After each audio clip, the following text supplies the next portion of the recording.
Spritzel? Spritzels? Are repackers taking over the hobby? Spritz. Spritz. Are repackers taking over? How do we feel about it? How do we feel about it, Spritzel?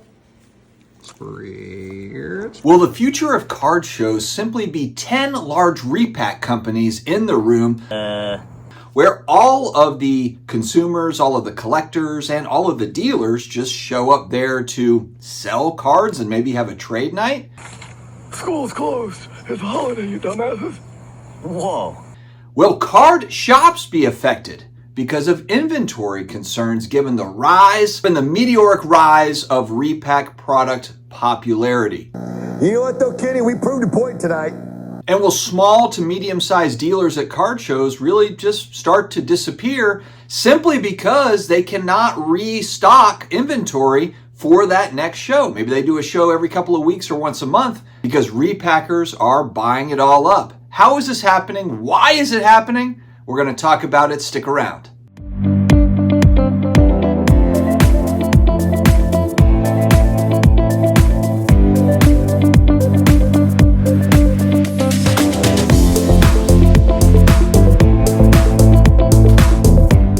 What's going on, sports card hobby family? We have got 4 days until the NFL draft. I cannot wait for this. I'm really pumped to see how this all goes down. This is one of the more exciting drafts. There's like 5-6 quarterbacks that could go in the top 20 picks. It's wild. And then, of course, if that happens, you've got a lot of skill players, linemen, great players that can fall. Please, New Orleans Saints, make a good pick at number 14. It's going to be fun. That's Thursday night coming up here. Also, I don't know about you guys, I've been talking about kind of consolidation. I've got a couple of cards that are on the radar, bigger cards. So kind of fun going through and figuring out, all right, what am I going to sell to consolidate and pay for this thing if I happen to win it, etc. So there's a lot going on here. We got the draft, we got consolidation over here in the Sports Card Dad household, and we've got repacks that are taking over like that movie Critters from the 80s. Big thanks to today's video sponsor, DC Sports 87. Speaking of selling cards, maybe you want to sell on eBay but don't want to bother with all the listing and the shipping, all the individual items.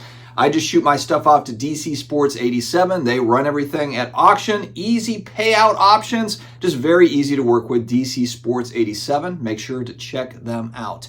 All right, going back about 10 days now, the last Off-Centered show. We'll be talking about this on Off-Centered this coming Wednesday with Neo and Flipping Steve. But we were talking about repacks, and I asked, who is buying these? Who is on the other side? Because you hear about just how much the repack buyers are buying, and I'm thinking like, where the hell are they selling them? Because I don't see them. When I talk to other hobbyists that go to shows, I don't hear, oh, you know what? There's a lot of repack sales. I hear about a lot of buying. I hear about, oh, you know, they're paying strong, 90%, 95%. And now on the internet here, we got a show in Minnesota where they're actually advertising 100% of comps. But again, a lot of buying. Where are they selling them all? And the answer is that they're selling these all on the live streaming apps. Unreal. And then Randy Johnson's right up there. Sosa's up there. It's just unbelievable. We got Sosa rookies going out. Again, folks, like I said earlier, buy two. The clock is running on this. I didn't say all, but mostly, I would say probably 90+% of this stuff is being sold on the Whatnots, the Fanatics Lives, the Drips, and in abundance, and not just low end, but high end repacks. It is growing rapidly. It's very interesting. There's been a big shift, it feels like to me. Now, again, let me also just put out disclosure. I've never bought a repack, and I've never bought into a break, an actual formal break. I did a private break going back like 4 years ago with Flipping Steve, and that is really about it. So I'm not one way or the other on these. You know, I'm not for breaks repacks. I'm not against breaks repacks. We're just talking about this because it's a big deal in the hobby. But I am not an active participant for either thing. I am neutral in this. I don't have any say. Although, Neo did throw out my Upside Down repack, as I'm a Stranger Things fan. If you watch the show Stranger Things, there's the Upside Down. We were kind of making a joke about, hey, if you buy the Upside Down repack, wallet won't be upside down? I don't know. We're still working on the catchphrase, the phrasing on that. But all joking aside, where the heck are they selling them? And it's on these live streaming apps. And fire basketball for KCC. Let's see what's inside there. Good luck. And I've also talked about what's the point of even setting up at the show as a dealer if the repacker is just going to come around and buy out your table? I mean, do you have to set up a table? Be more of an email or something? Like, you're the Repack buyer? Okay, hey, here's a spreadsheet of all my stuff. What's the point of setting up at the show anymore? Because really what I'm hearing a lot of is just Repack companies coming through and dealers not even wanting to sell to the public, or other flippers that are around there, trying to pay 60, 70% or trying to get, this, that. And then the dealers will just say, hey, this is specific inventory that repackers like. So, they're probably going to come in and give me 90% or 95% or whatever, 85%. The average collector or flipper that's at the show attending that's looking to maybe buy a card, well, what's the point? What's the point of even going to the show, which kind of stinks? And I've heard this across the board. I haven't just heard this kind of in pieces, but I keep hearing more and more of a rumbling, and it's kind of now, it was kind of a little bit of a roar, and now it feels like we're at a point where it's dealers are overpriced is what I hear a lot of, and then also they're waiting for the repackers to come in and buy all the stuff. I mean, that really changes the whole vibe of a card show. And actually, to me, that makes trade night, I guess, that much more important for a show. If you're putting on a show, I think the trade night, especially if you're a collector coming in or a flipper or whatever, you're just there to kind of to do some commerce, to hang out and talk to people and buy some cards. I mean, there's a whole new game in town. It's not brand new. I understand repacks have been going on for a while now, but they have escalated in popularity. We've talked about why. It's simply because the average product that's coming out now just doesn't give you a whole lot of value. And so now we have homemade products that are out there where it's like, hey, I can put together a better product than selling a $500 hobby box where you're going to get $25 worth of cards. Happy time. Happy, happy, happy. And then how many times is the average consumer / collector, say they're just getting in or just getting back in or whatever, and they're like, oh, cool, I'm going to buy a box and open up some packs and see what we get.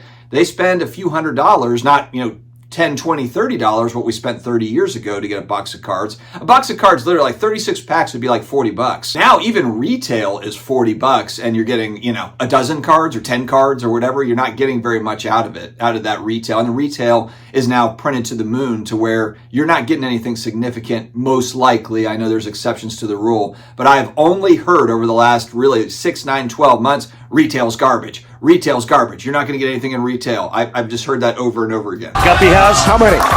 Nice. You know how many Kyle has? How many? 9. Yeah. So people are looking to get value out of whatever they're going to spend their money on. And oh, look, here's a repack that offers you graded cards. And maybe let's just say it's $200. It's $200 to buy into this repack product.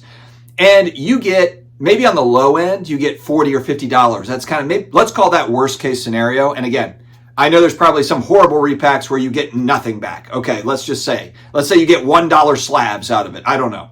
But let's say worst case, in quotations, you get $30, $40, $50 back on your $200. Not great. Probably what you get out of a $200 hobby box pretty consistently is $30, $40, $50 of product, of stuff that you could actually resell. At least with the repack product, you're probably not getting like the base cards that you pull out of the packs that are pretty much worthless. You're actually getting slabbed cards to where you could, you throw it on the internet and you can get some money back for it. So let's just say, worst case, $30, $40, $50 for your $200. But there's a chance there is let's assume we're going with a repacker that's viable, that's actually got a good product, that's not a BS artist like some of the stuff that we've seen. Say Hit Parade, David Adams, I'll throw them out there. Again, never use their products, so I don't know, but they're a big company, so I'm going to choose them as an example. $200 repack, worst case, you get $30, $40, $50. But you also, in like a best case, maybe for that $200, you get a $1,500 card out of it. There's a possibility to get a big card out of it, and then you can either keep that card or resell it. But if repacks are starting to get so competitive that now they're at 90, 95, 100% of comps, but now you're able to just recycle this thing back into the flow. And I'm sure there's a lot of people, just like with breaks, when a breaker opens up a big card and immediately offers a breaker credit. Really, which is funny about that, it's almost like the same thing of when you were 30 years ago when I was opening up a pack of cards. Oh, I got a Larry Johnson rookie card, and the dealer quickly says, hey, I'll give you 5 more packs for that Larry Johnson rookie card, 91, Grandmama, if you know, you know. It's very similar to that. Breakers do the same thing. I know you can get breaker credit. You can get X amount of breaker credit if you sell it back to the dealer. And this is kind of the same, I'm sure, I have to believe, with the repack deal. Okay, you got some big hits out of it. They just buy it back from you and you're able to basically gamble again, because breaks and repacks, they are certainly different, but these are really gambling products. That's really what they are. You don't know what you're going to get out of that repack. And so right now with the cost of new product, That's just what people are doing. It's not rocket science. It's just simple. You know, you get skunked on enough breaks, you'll try out a repack. And again, maybe get skunked on repacks too. And there certainly is a Wild West element to repacks. You know, who's putting it together? What are the cards? But what's undeniable really right now is the popularity of repacks. People are buying in. And so it's kind of one of those things. I can think a repack is so stupid. Oh man, I would never buy into it. Well, my feelings are really irrelevant. You're kind of like the cute little mouse walking up to the block of cheese. Because guess what? A zillion other people are buying into them. They're enjoying them enough to where they're doing it. That's how they're hobbying. So that's their business. It's their money. Absolutely. So the rise of repacks, but what sort of consequences do they have? You know, what's the trickle-down effect? And the trickle-down effect is a lack of inventory, a lack of overall inventory, which is really kind of amazing when you think about the amount of cards getting graded. And I was in this camp too, junk slab era. These are all going to be in a landfill somewhere, all these slab cards. And in truth, they're just going really probably into different levels of repack. You know, so it's just repackers are recycling all of these slabs. It's also kind of answering the question of how are all these cards getting graded? How are 15 million cards a year being graded? And a lot of it has to do with the rise of repack products. You know what though, Kenny? We proved a point tonight. It's not just average commerce at card shows where I'm going and I buy a card, or the vintage card collectors going in and they're buying a few cards. Sure, that's absolutely a part of card shows, but a big part of card shows is this bit right here, and then selling it into today's home shopping network. Buy your basketball for KCC. The whatnots and the fanatics' lives and the drips of the world. So what do you all think of this? Are you actively buying repacks or involved in repacks? I think that's the thing I really want to know. I know there's a lot of people that watch a channel that are buying singles and collecting their favorite players or buying into different sets. But what has been your experience with repacks, if any? I would really like to hear that, because again, if this continues on, this cycle over time, it could have some pretty big ramifications. And again, the lack of inventory, card shops can't survive with a lack of inventory, and card dealers can't survive without a lack of decent inventory. It makes it very, very tough. Let me know your thoughts in the comments below, my friends. Stay healthy, stay awesome, and I will talk to you again later. How do we feel about it, Spritzel?